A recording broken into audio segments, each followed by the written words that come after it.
Alors déjà, c'est quoi votre bilan pour ces 5 premières journées de Nîmes? Alors bilan, bon, déjà très très bon bilan. Bilan comptable et bilan, je dirais bilan sportif, parce que de l'intérieur, je trouve que c'est une équipe qui évolue bien, qui joue bien, qui progresse, qui s'affole pas. Moi, je trouve que c'est vraiment un très très bon début. Je suis même très très étonné de la façon dont ils jouent. Ils se prennent pas trop la tête. Ils ont fait qu'un non-match à Toulouse parce qu'ils ont préféré attendre que jouer. Mais bon, moi, je trouve que c'est une équipe qui est joueuse, qui est intelligente. Je trouve que début de saison, très très bon début de saison. Vous attendiez à quoi avant le début de saison? Si vous dites que vous êtes Ouais. surpris. Ben, je suis surpris dans le sens où en général les promus quand ils arrivent, ils sont attentifs, ils observent, tu sais, sur une observation pendant 4-5 journées, même si après ils progressent, voilà, tu as cette tendance à ne pas aller bousculer les autres. Tandis que là, eux, ils vont bousculer les autres, c'est-à-dire qu'ils font leur match avec leur qualité, comme quand ils jouent en deuxième division, ils sont restés dans la continuité sportive, je dirais, en termes d'organisation, en termes de jeu, avec de la jeunesse, voilà, et ils vont plus perturber les autres que ceux qu'on vient les perturber. Donc je m'attendais, voilà, à quelque chose de plus timide, voilà, de plus timide de la part d'un promu. C'est un style de jeu hyper offensif. Ça vous plaît? Ouais, ça me plaît. En fait ça fait partie de ces équipes où c'est surtout l'entraîneur qui décide ça. Bon, c'est vrai qu'il a les atouts, il a des atouts de jeunesse qui font que les gars l'écoutent beaucoup, il connaît ses joueurs, ils vont loin, ils vont vite, ils savent que collectivement, s'il veut être bon individuellement, il faut être bon collectivement. Donc je pense tout est réuni, voilà, tout est réuni pour que cette équipe-là, c'est une équipe qui joue pour marquer un peu de plus que les autres. Voilà, un peu à l'image de Marseille, tu vois, je dirais qu'ils sont un peu dans cet objectif-là. Donc ils vont prendre des buts, ça ils vont en prendre, puisqu'en jouant comme ça, donc tu t'exposes, surtout en D1, parce qu'il y a des gars en face qui sont malins, qui sont rusés ou qui vont vite. Donc sur une action ou sur 2 passes, tu peux être vite mis en défaut, puisque tu joues haut, tu presses, donc tu as de l'espace dans le dos. Mais à côté de ça, ils s'en foutent parce qu'ils ont des atouts offensifs qui leur permettent, voilà, de pouvoir marquer des buts. Quand tu mets 3 buts à Marseille et que tu mets 2 buts à Paris, c'est énorme. Tu mets 3 buts à Bordeaux, voilà, tu peux te dire, j'ai des atouts offensifs. Et quand ils ont le seul match où ils n'ont pas joué comme ça, c'est à Toulouse, ils n'ont pas marqué, ils en ont encaissé qu'un. Je veux dire, c'est un minimum pour eux, et ils n'ont pas gagné le match, ils l'ont même perdu. Donc justement, c'était une autre de mes questions. Ah. Ça peut être quoi la limite de ce système de jeu? Qu'est-ce que peut être à la limite ce système de jeu? Bon, ça pourrait être. Bon, on parle. Moi, chaque fois qu'on les commente ou chaque fois que j'entends les adversaires, ils disent ils vont pas tenir à ce rythme-là. Voilà, ils disent ça, ils vont pas tenir à ce rythme-là. Bon, ça, c'est les phrases à la con qu'on entend des journalistes souvent. Non, mais c'est vrai, c'est bête à dire, mais c'est vrai, ils vont pas tenir, ils vont pas tenir. Les gars, ils ont 20 ans, ils ont 22 ans, ils ont 23 ans, ils sont jeunes, ils s'entraînent qu'à ça, à courir. En plus, ils font pas que courir, parce qu'en plus, ils sont bons techniquement, ils sont bons tactiquement. La limite, je dirais, et c'est là où il ne faut pas se tromper, c'est-à-dire que en général, il y a des périodes où tu risques, par exemple, peut-être 3 matchs ou 4 matchs, de plus gagner ou de perdre. Et de se dire, putain, on ne va plus faire ça et on va faire autre chose. Voilà. Mais je ne pense pas que c'est un problème physique. Je pense que c'est même pas un problème de quantité ou de qualité de joueur. Parce que tu as l'impression que tu remplaces Pierre par Paul, c'est la même chose. Et tu as l'impression que tu as un noyau derrière, ils peuvent te prendre un mec de 17, un mec de 18, un mec de 19, qui sera dans le même style, qui aura les mêmes principes de jeu, qui aura la même envie et qui se glisseront dans le système. Donc, franchement, sincèrement, moi, j'en vois pas. Je vois pas de limite là-dedans. Tu vois, je vois pas de limite là-dedans. Parce que le seul problème qu'il peut y avoir, c'est à être contre nature à un moment parce que tu n'as pas de résultat. Et ce système ne t'apporte pas la garantie non plus de tout gagner, de poser des problèmes aux autres. Voilà, tu peux très bien te dire à des moments, putain, j'ai des occasions, je prends un compte, prends un deuxième compte. Et là, tu te dis la réflexion, putain, il y en a marre de se faire contrer, il y en a marre de laisser ses espaces, on va jouer plus bas, on va attendre, et nous, on va contrer. Voilà, c'est un peu ça, tu vois. Donc après, je dirais que c'est pas un problème de limite, après, c'est un problème de gestion. C'est-à-dire qu'à des moments, plutôt que de laisser tomber leur garantie, leur système, il va falloir jongler un petit peu. Il va y avoir des temps où tu vas te dire, je vais moins me presser, je vais attendre. Voilà, les périodes où tu es un peu moins bien physiquement, mais bon, moi je crois pas trop, mais bon, qui sait. Dans ce domaine-là, je fais un peu les deux dans un match. Tu vois, je ne vais pas toujours, parce qu'à certains moments, peut-être que ça ne marche pas non plus. Mais je ne crois pas au problème de physique, je ne crois pas à un problème de limite dans ce qu'ils ont. De toute façon, du moment que tu... De toute façon, je vais te dire une chose. Quand tu es Nîmes Olympique et quand tu montes, tu n'as pas un objectif de tableau. tu as un objectif de faire match par match, tu as un objectif de prendre des points parce qu'il t'en faut pour te rassurer, pour te sauver, d'accord? Mais tu ne peux pas avoir un objectif de classement. Ce serait ridicule, en plus c'est ridicule. Cette équipe de Nîmes, comme je la vois jouer à l'heure actuelle, elle pourrait terminer dans les 8 premiers, tu vois? Mais elle a des passages dans un match où elle pourrait être, tu vois, où ça marche moins bien, où elle pourrait être de la 17 à la 20e. Voilà, c'est là qu'il faut, c'est pour ça que c'est difficile de situer. Eux l'important, c'est d'avoir, malgré le fait qu'ils démarrent bien, je trouve qu'ils démarrent bien dans leur jeu, dans leurs intentions, voilà, c'est de ne pas douter, et s'ils ne doutent pas, je pense que c'est une équipe qui devrait, tu vois, qui devrait se fixer dans les 10e. Tu vois, 10e, ils ont le potentiel pour ça, En sachant aussi qu'en général, enfin pas en général, c'est pas non plus une généralité, mais souvent les équipes qui montent, quand elles gardent à peu près leur effectif, tu vois, elles sont surtout plutôt performantes que d'autres équipes qui ont modifié leur effectif. Donc ils ont quand même cette sécurité, c'est qu'ils ont bâti sur de la connaissance, sur un groupe qu'ils connaissent. Les joueurs connaissent l'entraîneur connaît les joueurs.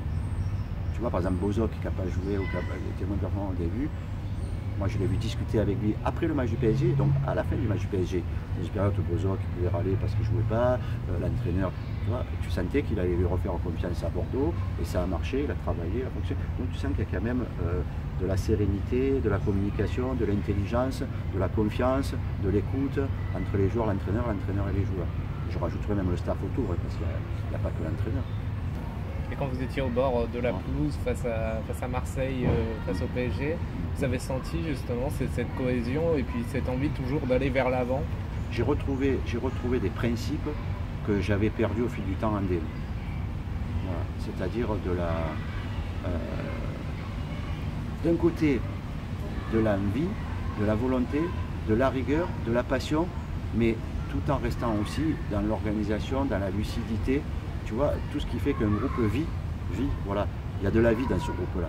Moi, j'ai senti de la vie dans ce groupe-là. Il n'y a pas de barrière. Et il ne faut pas, parce que, justement, à des moments, ça peut coincer, ou à des moments, ils vont être habitués à l'ADN, les rapports, tout ça et tout, qui changent et qui modifient leur fonctionnement. Ça, c'est la vérité de Nîmes Olympique à l'heure actuelle, et elle doit le rester. Il ne faut pas qu'ils se modifient. Je pense qu'en plus, les gens les aiment. Et quand les gens vont à Nîmes, ils se régalent. Ils aiment le groupe, ils aiment la façon de procéder, de fonctionner. Voilà. Et je trouve que c'est bien. Et les adversaires le respectent en plus. Ils le respectent. Voilà. Et quand ils finissent le match, moi j'ai vu Paris finir, j'ai vu Rabiot, il m'a dit à la fin, j'ai jamais autant souffert au milieu que comme ça, quoi. Le petit, il en a connu des matchs, machin, tu vois, il a en face de lui, bon peut-être il y a le match de Liverpool hier qu'il a un peu. Non mais tu vois, c'est un peu dans ce. Tu vois, je pensais d'ailleurs que je trouvais que le match de Nîmes pour Paris était bien avant de jouer Liverpool. Je trouvais qu'il était bien. Je trouvais qu'il y avait un peu, tu vois, cette approche. Bien sûr, Nîmes n'est pas Liverpool. Mais à quelque part, ça obligeait Paris à être conquérant, à avoir du répondant. Tu vois. Et Nîmes, c'est ça. Nîmes, il t'oblige à aller plus loin, tu vois, à aller plus loin que les habitudes de l'ADN, de la tranquillité de l'ADN. Et cette énergie positive, est-ce qu'elle est aussi due à cette ambiance un peu particulière? Parce que le stade, on a plus l'impression d'être dans un stade de D2 ou national.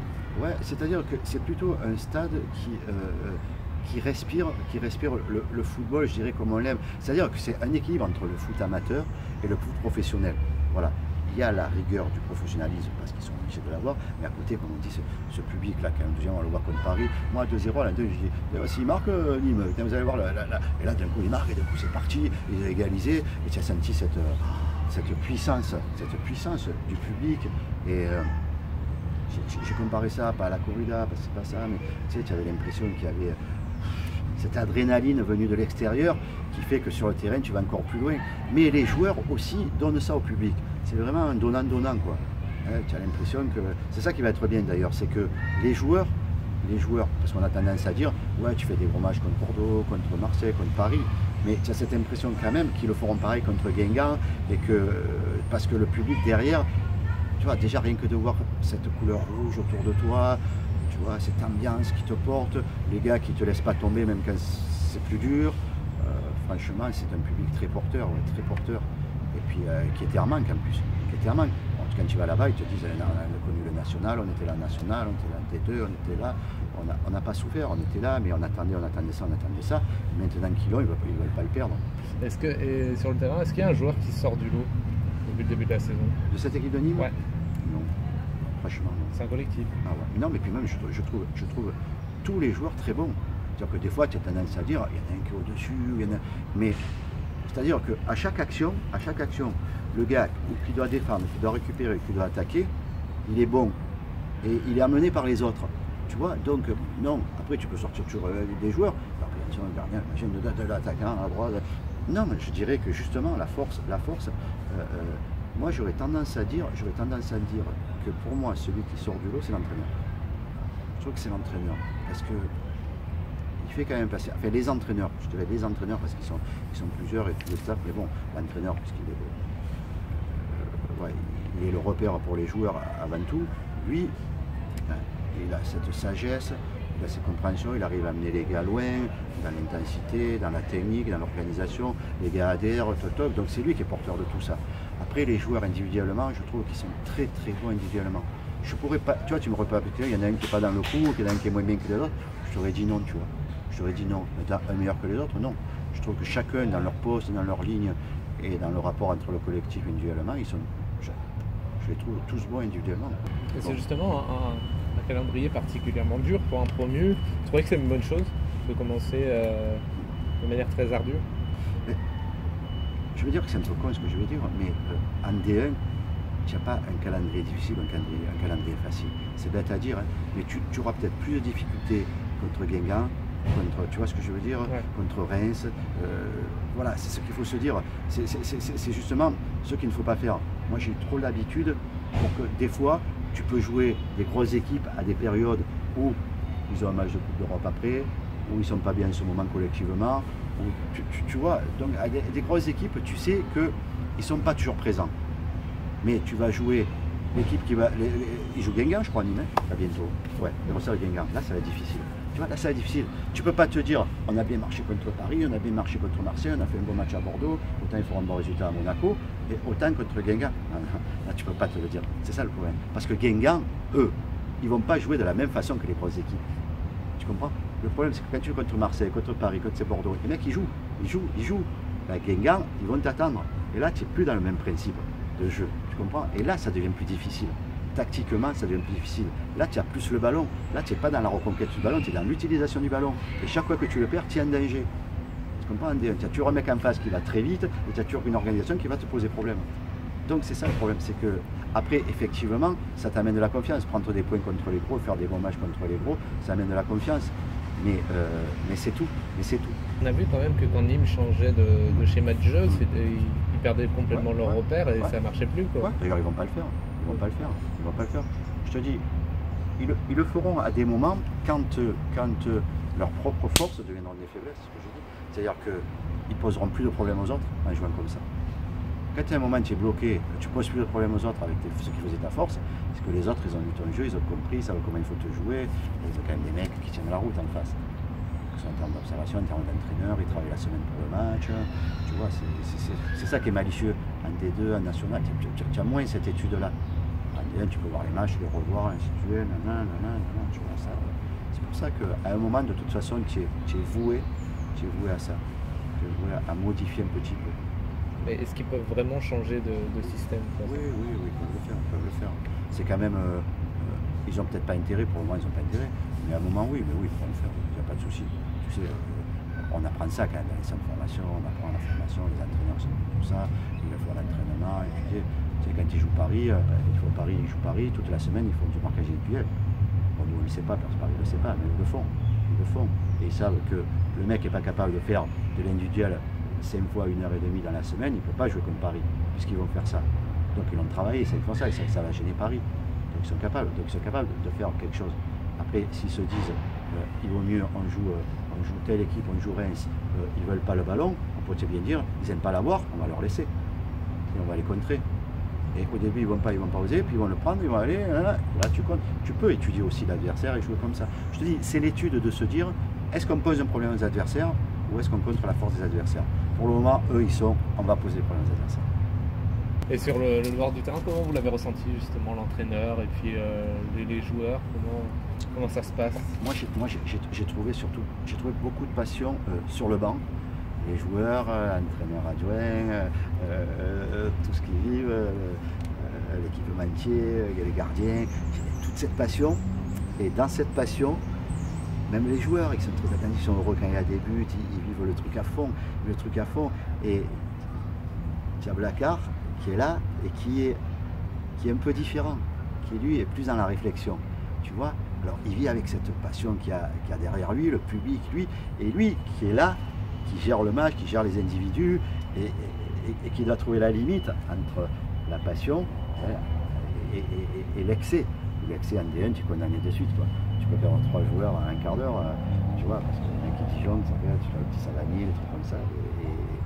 Et je trouve qu'il y a une vraie passion, sur ce banc-là, il y a une vraie passion, et puis vivre ça avec joie, avec fierté. Tu vois, ils sont heureux d'être là. Je trouve qu'ils sont heureux d'être là. Ils sont passionnés. Moi, je me régale. Hein, je les vois. C'est un plaisir que de les voir. Et tu as Blacard qui est là et qui, lui, voilà, est dans la réflexion, dans la stabilité. Tu vois, jusqu'à ce regard toujours de se dire, voilà, il y a ça qui se passe, il y a ça qui se passe. Il ne faut pas que ça déborde là. Il faut que ça reste intelligent sur le terrain. Tu vois, il a le banc et le terrain. Et lui, il est entre les deux. Et ça, c'est important, quoi. C'est important. C'est important de toujours recadrer derrière et devant. Lui, il est au milieu, et lui, c'est le tampon permanent. Ça, c'est génial. En plus, les mecs qui sortent, ils viennent, ils sont crevés, ils ont été au bout du truc. Les mecs qui rentrent, ils sont contents, ils se tapent dans les mains. Tu vas aller voir les mecs, tu vois, ils ont donné, ils sont contents que le mec qui rentre. Si le mec qui rentre, il marque, tu vois, il y a quand même de... Non, franchement, c'est un groupe qui vit bien. Et vous, alors, par rapport au bord du terrain, est-ce que vous avez un souvenir qui vous a marqué depuis le début de la saison avec Nîmes? Avec Nîmes? Ouais.